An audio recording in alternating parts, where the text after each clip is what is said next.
Et la semaine dernière, le monde a assisté à l'annonce d'un nouvel accord entre les États-Unis et l'Iran sous la forme d'une entente de principe. Il est toutefois difficile à ce stade-ci de parler d'une paix véritable, car la profonde méfiance et l'hostilité de longue date entre les deux nations restent évidentes.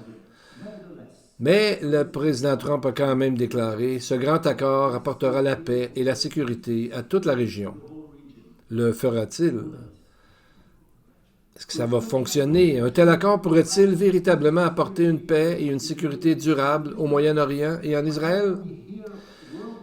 Même d'un point de vue humain, ça semble peu probable, d'autant plus qu'Israël se trouve plus en plus isolé sur la scène internationale.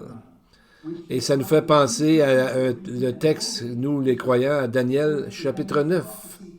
Et selon la prophétie de Daniel, il y aura une courte période de paix qui sera dérangée par des événements catastrophiques qui vont se passer.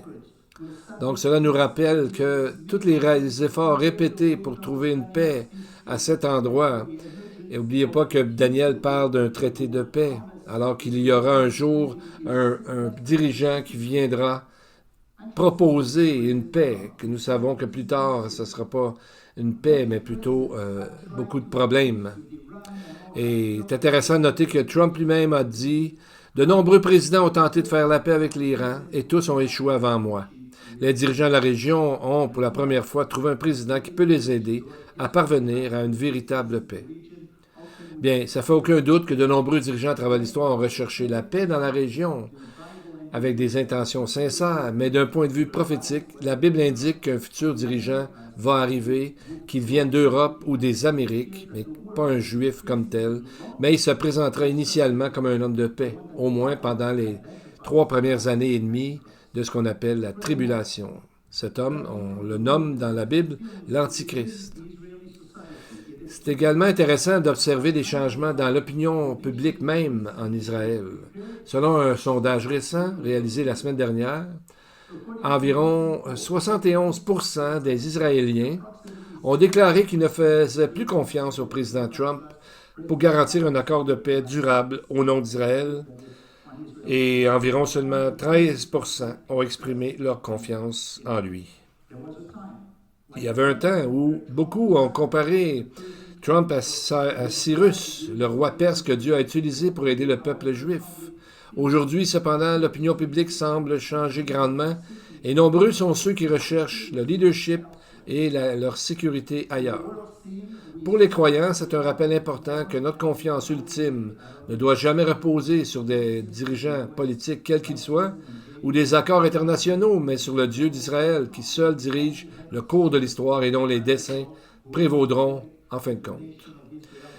Le président Trump a déclaré que sans lui, il n'y aurait pas eu d'Israël.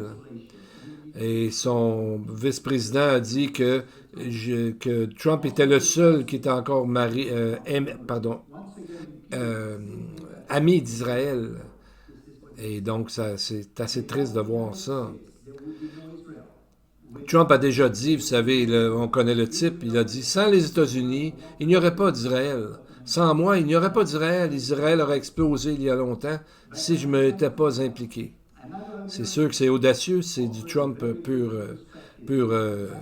Trump, on pourrait dire. Mais un autre Américain a offert une perspective très différente. L'ambassadeur des États-Unis en Israël, Mike Huckabee, il a servi pendant de nombreuses années en tant que pasteur et professeur de la Bible avant de se lancer en politique. Lui a dit ces mots: sans Israël, sans la fondation juive, il n'y aurait pas d'Amérique. Nous devons notre existence à ce qui s'est passé dans ce pays. Amen. Ça aussi, c'est une déclaration audacieuse, surtout venant de quelqu'un qui sert le président des États-Unis qui a dit le contraire. Mais d'un point de vue biblique, sa phrase revêt une signification profonde. Car s'il y a quelqu'un qui a préservé Israël tout au long de l'histoire, à travers les guerres, les exils, les captivités, les persécutions et toutes les tentatives, c'est le Seigneur et non pas un dirigeant humain. Cette vérité a été proclamée par le peuple juif depuis des milliers d'années dans les mots du psaume 121, 4. Voici, celui qui garde Israël ne dort ni ne sommeille. Psaume 121 est l'un des Shir Ma'alot, qu'on appelle les chants des degrés ou des montées, chantés par les pèlerins juifs alors qu'ils montaient à Jérusalem pour les fêtes fixées dans la Bible. Selon la tradition juive, ces psaumes étaient aussi chantés par les Lévites, debout sur les 15 marches qui menaient de la cour des femmes à la cour d'Israël dans le second temple. La Bible et l'histoire déclarent clairement qui est le protecteur d'Israël. Mike Huckabee semble reconnaître également un autre principe biblique important de l'alliance abrahamique. Ceux qui bénissent les descendants d'Abraham seront eux-mêmes bénis. Il a souvent parlé de la profonde dette spirituelle que les nations ont envers Israël et envers les fondements juifs de la foi. On pourrait dire avec une pointe d'affection que Mike Huckabee, c'est comme notre Maccabée américain, audacieux dans ses convictions et sans honte dans l'expression de son soutien à Israël et au Dieu des Écritures, comme l'avaient fait les Maccabées au temps des Romains.